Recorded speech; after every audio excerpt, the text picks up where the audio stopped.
दोस्तों नमस्कार।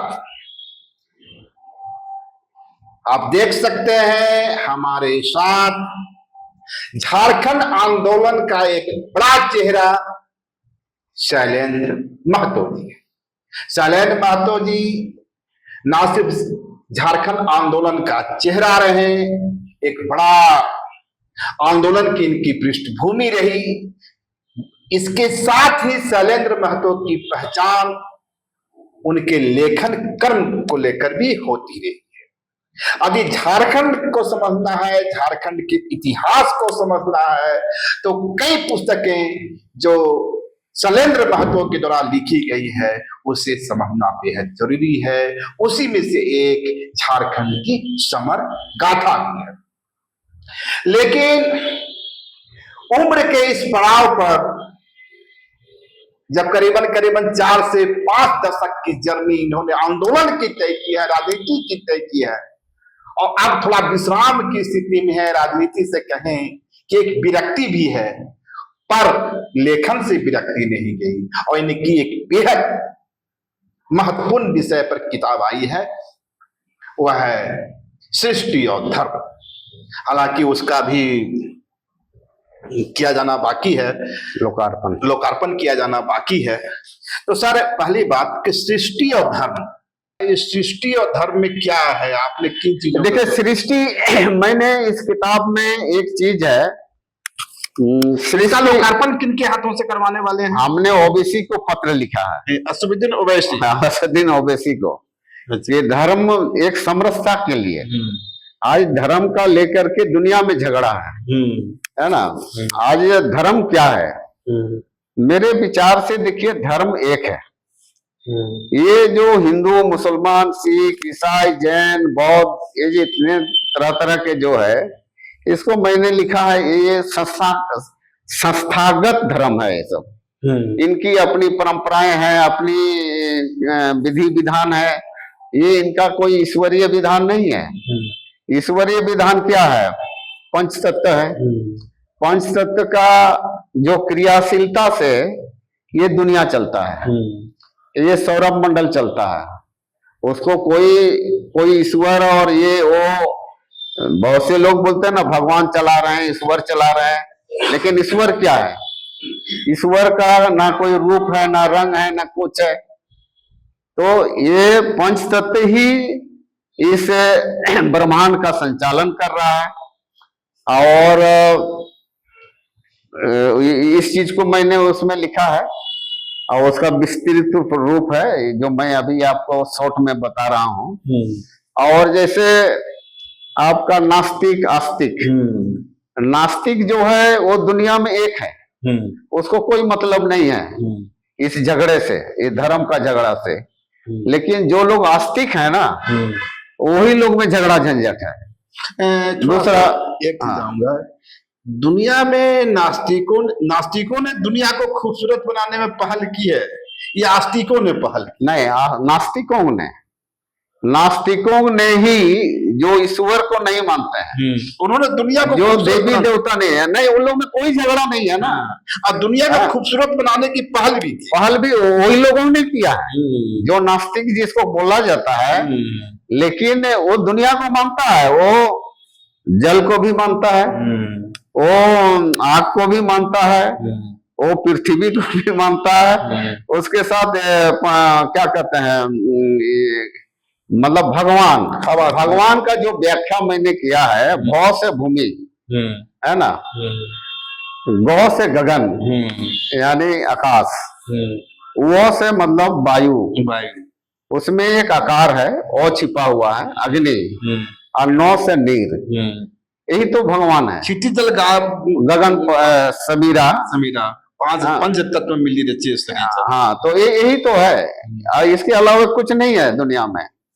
और बिग बैंग थ्योरी के हिसाब से जिस तरह से ये अपने आप में एक विस्फोट है और दुनिया बना है, इसको करने वाला कौन है?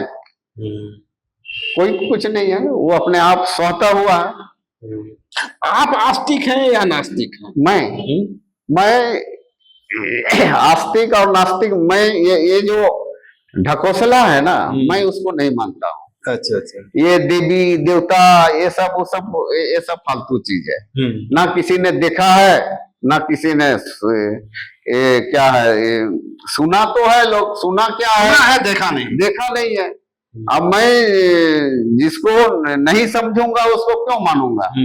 जो जानता ही नहीं है तो उसको मैं क्यों मानने जाऊंगा? ईश्वर की सत्ता में विश्वास करते हैं। ईश्वर का यही तो कह दिया ना कि पंच सत्ता, क्षिति जल पावक गगन सवेरा पांच तत्व मिल रची, यही पांच चीज जो है दुनिया को संचालित ये संचालित कर रही है। और उस पर किसी का विभेद नहीं है। ये जो संस्थागत धर्म के लोग हैं उस पांच चीज से तो दूर नहीं है, वो भी उसी को संस्थागत धर्म कहते हैं, कुछ लोग सोमेटिक रिलीजन कहते हैं उसको, और कुछ हम जैसे या हमारे जैसे लोग हैं उसे सिस्टेमेटिक क्राइम भी कहते हैं। उनका कहना है कि धर्म दुनिया में जितनी नफरत फैली है। देखिए, धर्म का मतलब है पांच चीज है दुनिया में, उसका दो स्वरूप नहीं है। एक माता, पिता, धर्म, सत्य, और ईश्वर का मतलब है पंचतत्व। पंचतत्व बस, इसका दूसरा रूप नहीं है। मैं इस सेंस में कह रहा हूँ कि दुनिया में धर्म के नाम पर ये तो बनाया गया है, हत्याएं हुई, जितने युद्ध हुए, ये वर्चस्व की लड़ाई है, हानि हुई, ये तो श्रेष्ठता की लड़ाई है ना, श्रेष्ठता की लड़ाई है। हाँ, ये श्रेष्ठता की, अपने को सुपर बनने की लड़ाई है, इसमें कुछ नहीं है। अपने को अब जैसे हमारे यहाँ पर क्या कहते हैं, ब्रह्मा ने मुंह से पैदा किया क्षत्रिय को, वैश्य को, शूद्र को, यहाँ भी तो श्रेष्ठता का भाव भरा हुआ है ना। अब इस छोर पर विश्वास करते हैं। मैं तो उसी का तो विरोध किया हूँ, मेरे किताब में ये सब का विरोध है। अच्छा। हाँ, जो चीज हो नहीं सकता उसको आप नेचुरल नहीं। क्या लगता है कि मार्क्स जब कहते हैं धर्म एक अफीम है? नहीं, देखिए, धर्म को उन्होंने नहीं बोला है। अच्छा, ये जो संस्थागत धर्म लोगों को बोला है। अच्छा।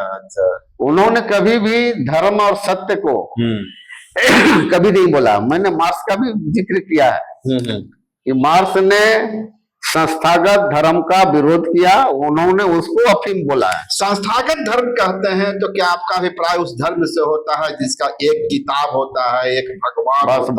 बस वही संस्थागत धर्म है।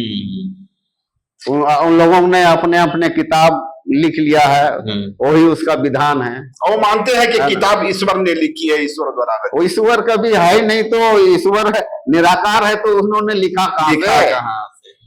सभी लोग इस बात को मानते हैं, मानते तो है कि हाँ ईश्वर निराकार है, तो फिर वो लिखने का बात कहाँ से आ गया? इस दुनिया के बाद और भी कोई दुनिया है क्या? नहीं, इसके बाद और कोई दुनिया नहीं है। देखिए, एक चीज क्या है, ये जो ब्रह्मांड आप देख रहे हैं ना, अभी भी एक बात उसमें मैंने लिखा है कि खोज तो जितना सका है उतना ही है, लेकिन और हो सकता है मैं भी, है ना। आदमी अनंत इसको लंबाई चौड़ाई कहाँ से कहाँ है, ऊंचाई कोई किसी ने नहीं जाना है। अभी ये मनुष्य के बस के बाहर है वो। अच्छा, आपको क्या लगता है ये जो संस्थागत धर्म है इनका उदय कैसे हुआ? एक आदिम सपता है, सुबह उठता है, रात में बिजली कड़क रहे हैं, तमाम तरह की समस्याएं हैं। तो क्या नहीं लगता है जो धर्म है उसी चुनौतियां, उसका जो डर था, हाँ, आदिम समाज के जो एक चीज मैं बता रहा हूँ, जैसे लोगों ने बता दिया स्वर्ग नरक, हाँ, ना किसी ने अपने जन्म को जाना, ना किसी ने अपने मृत्यु को जाना, ना पुनर्जन्म। मैंने पुनर्जन्म का भी लिखा है कि किसी ने आप मर जाने के बाद तो कभी नहीं बताया कि मेरा फलना जगह पुनर्जन्म हुआ। आज तक किसी ने देखा है, ना सुना है, ना क्या है, लेकिन लिख दिया। लिखने वाला लोग को लिख दिया, उसका अनुयायी लोग उसको सबसे खतरनाक काम किया अनुयायी लोग, है ना। और उन्होंने ही ये सब प्रचार प्रसार करके फिर अब जैसे एक चीज है, मनुष्य ईश्वर का एक विधान, ईश्वर का एक विधान, मानव एक समान, साईं बड़ा नेक है, सबका मालिक एक है। मेरा किताब का सार यही है ना। और न स्वर्ग है न नरक है, भाग्य भी नहीं, भाग में विश्वास नहीं करते। नहीं, मैं उसको नहीं, कर्म पर विश्वास करता हूँ। और आपका कर्म करते करते वो आपका भाग्य बनता है, आप उस लाइन में नहीं रहिएगा।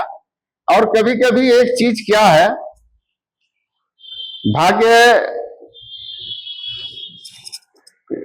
मनुष्य का जो विकास है ना, इस पर चुप रहना ही तो अच्छा है, ये भाग्य वाला मामले में। क्योंकि बहुतों को ऐसा देखा गया है कि घर से उठा करके उसको मंत्री बना दिया गया है ना, कोई एमएलए बन गया, कोई एमपी बन गया, कोई कुछ बन गया, ये सब होगा। पुरुषार्थ तो ठीक है, करना चाहिए। हाँ, और कभी कभी अजूबे करिश्मे भी होते हैं। करिश्मे होते हैं, ये भी एक लीला है। तो पूरी जो किताब में अंदर की कहानी है। और इसमें एक चीज है, और मेरी किताब में एक चीज है, जैसे स्वर्ग भी नहीं है, नरक भी नहीं है। अच्छाई का नाम स्वर्ग है, बुराई का नाम नरक है। और ये जो मोक्ष है ना, मोक्ष, इसको मैंने कहा है कि मृत्यु के बाद लोग बोलता है कि मोक्ष मिलेगा, मैंने उसको लिखा है कि ये कोई जीवन बीमा पॉलिसी नहीं है। अच्छा, मोक्ष कोई जीवन बीमा पॉलिसी नहीं है कि मरने के बाद आपको मिलेगा, है ना। तो वो सारी चीजों तो ठीक है शैलेंद्र जी, पर आपने किताब का लोकार्पण के लिए जिस शख्स को सुना, असदुद्दीन ओवैसी, मैं इसलिए तो विवादास्पद रहे हैं। इसीलिए तो मैं चुना हूँ, इसलिए मैं चुना हूँ कि वो आदमी तैयार होता है या नहीं होता है। कुछ लोग उसे भाजपा का बी टीम बोलते हैं, कुछ लोग कहते हैं कि नहीं, और उसके साथ साथ भाजपा ने उसको आज ऑपरेशन सिंदूर के मामले में उसको प्रतिनिधि बना के विदेश भेजा। क्यों भेजा? तो मैंने भी सोचा कि चलो जब भाजपा ने उसको प्रतिनिधि बना लिया तो मैं भी देखता हूँ इस मामले में क्या वो मैं वही कह रहा तैयार होते हैं कि नहीं होते हैं। देश का बड़ा इंटेलेक्चुअल भी मानते हैं, इंग्लैंड से पढ़ के आए हैं, बड़े बैरिस्टर हैं। और आप याद रखिए कि जब हिंदुस्तान में बोलते हैं तो एक दूसरी भाषा होती है, हिंदुस्तान के बाहर जाके बोलते हैं तो एक दूसरी भाषा होती है। हिंदुस्तान के बाहर वे हिंदुस्तान का रिप्रेजेंट करते हैं और हिंदुस्तान के अंदर वो मुस्लिमों को प्रेजेंट करते हैं। हाँ, करते हैं, वो तो बस उनका जो रोल है वो तो आप देख ही रहे हैं, जनता भी देख रही है। लेकिन मेरी एक प्रयास है कि हिंदू, मुसलमान, सिख, ईसाई सब में एक समरसता हो देश में। और जब देश का सरकार, मोदी सरकार एक उनको प्रतिनिधि बना के भेजा, तो मैंने भी सोचा कि चलिए मेरी इस किताब का लोकार्पण यदि हो उनके हाथ से तो फिर कल के दिन में उनका भी विचार बदले। अगर खबर पसंद आए तो आप QR स्कैन कर दें हमारा साथ। आपका एक छोटा आर्थिक सहयोग है हमारा बड़ा हौसला। द भारत मित्र, बुलंद भारत की बुलंद तस्वीर।